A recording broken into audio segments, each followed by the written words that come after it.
我而家要講嘅就係15年嘅第29題啦。咁問題咧就係話一個喺香港買嘅1800W 嘅electric iron 啦，就佢喺一個另外一個城市嘅 socket 咧，就係110V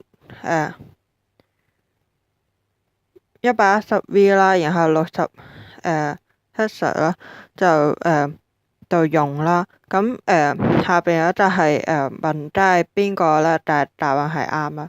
咁第一個 A 咧就話嗰個electric iron 咧係 does not work，因為嗰個 AC supply 係16Hz instead of 50Hz 啦。咁係錯噶啦。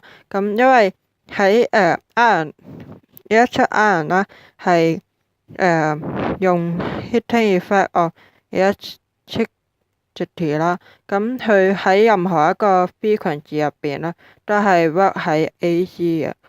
咁B C 同 D 咧嘅解釋都係一樣啦，都係用 P 等於 V 2次 over R 啦。